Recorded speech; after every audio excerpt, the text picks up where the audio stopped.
It's Selection Monday. The march toward the NCAA tournament continues. Today, the women's basketball brackets are being revealed. Also, the Eastern Washington men's team is heading to the NCAA tournament. We hear from fans who are excited to see their team play in Indiana. Starting today, more people in Idaho are eligible for the COVID-19 vaccine, and even more will be eligible in the coming days. We have what you need to know about who now qualifies. Today may be the coolest day of the work week. I'm tracking warmer temperatures, but also some rain. Your 10-day forecast is next. Good evening and thank you for joining us for KREM News at 6 tonight. I'm Mark Hanrahan. And I'm Regina On. Whitney is off tonight.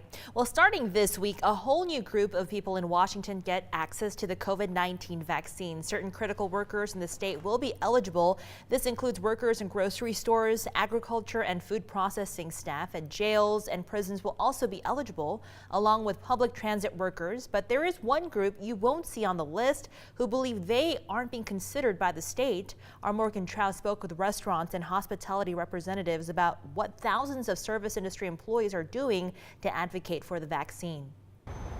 The Washington Hospitality Association says they feel forgotten by the governor's office. Restaurant and hospitality workers are still unable to get the COVID-19 vaccine.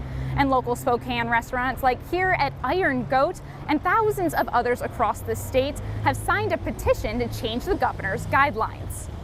Throughout the pandemic, restaurants have had to completely change their businesses, limiting hours, stopping dine-in meals, and even laying off staff, all while still catering to customers who aren't required to wear a mask while seated. Customers can take their masks off when they're sitting at the table, then my employees have to address them and they don't have a mask on, or the employee does, but not the customer. And so I think they really should be included in the vaccination priority.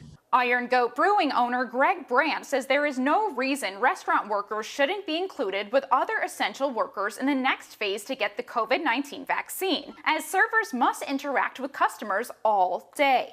These aren't jobs that you can, do from a desktop computer in your house. You absolutely have to show up and you have to be there and you have to be in contact with other people. More than 3,500 restaurants, hotels, and community members signed a statewide petition to urge Governor Jay Inslee to include the service industry in the next phase of vaccine distribution.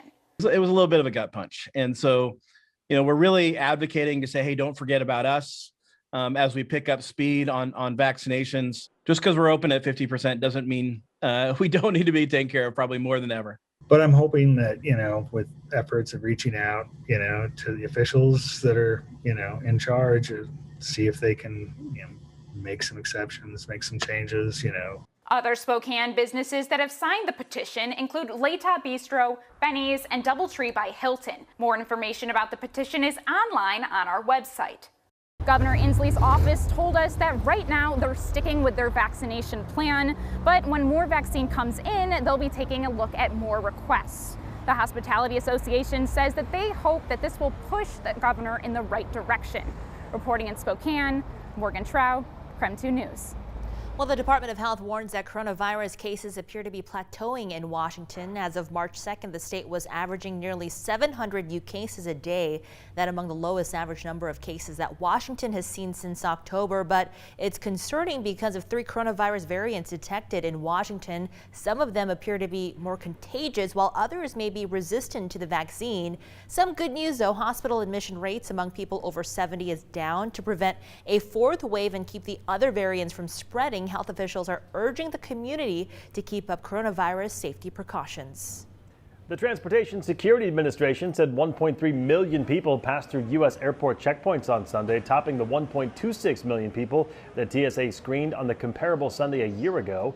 It marked the 4th straight day that TSA saw more than 1 million people pass through its checkpoints. However, Sunday's screening were still 45% lower than on the comparable day in 2019, and screenings in March are running 53% lower than the same period 2 years ago.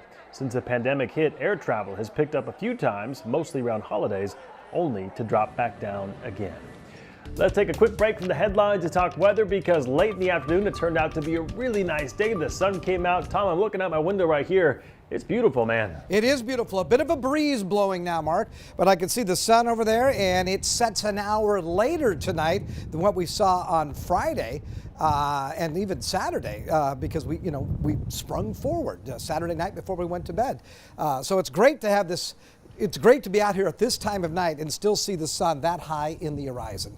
We'll look for, even though it's mostly clear right now, look for increasing clouds tonight. We'll look for a chance of rain developing by the time we get into Thursday and Friday, but daytime highs will climb into the low 60s by Thursday, we think. Right now, it's a bit cool. We're at 45 degrees, as you can see. And again, blue sky, at least from my vantage point here on the South Hill. We're looking for an overnight low of 31 degrees. Again, with increasing clouds, should get up to about 51 on your Tuesday, and we'll look for partly cloudy skies in central Washington, increasing clouds here in eastern Washington. Look at the weekend. Seasonal temperatures, high of 50 degrees expected on Saturday. Just a slight chance of rain on Saturday. We'll also see 50 on Sunday under mostly cloudy conditions. I'll check your 10-day outlook, all coming up in a few minutes. Always looking forward to that, Tom. Thank you very much. Well, it has been a huge couple of days for our local college basketball teams. The Gonzaga men's and women's team both punched their ticket to the NCAA tournament. The Eastern men also going to the tourney this year. And for the first time in 30 years, the WSU women heading to the big dance. Let's get right to our Brenna Green to break it all down for us. Brenna. Yeah, Selection Monday for the women just ended, and we now know more about Gonzaga and WSU's fate. The WSU women are headed back to the NCAA tournament for the first time in 30 years. Here's their reaction. They received a number 9 seed and will play South Florida on Sunday at 6:30 on ESPN2. This is the WSU's women's first NCAA tournament appearance since 1991 and their second ever in program history. It's been a remarkable season for WSU, who got their first win as a program ever over a top 5 program when they beat UCLA a month ago. Here's Cammie Etheridge after the announcement today. Sit around and watch other programs jump up and down and have that moment. And honestly, these last 2 years, you don't know when it's going to come here, and for it to happen so fast and suddenly and in this kind of year, I'm just, again, the story is our players. The Gonzaga women have received a number 5 seed and will play Belmont on Monday at 1 p.m. on ESPN2. This is their 4th consecutive NCAA tournament appearance and 12th overall since 2007. The women punched their ticket last week when Jill Townsend hit a game-winning buzzer beater over BYU, capping off an incredible comeback win. A number 5 seed ties their highest seed in NCAA tournament history.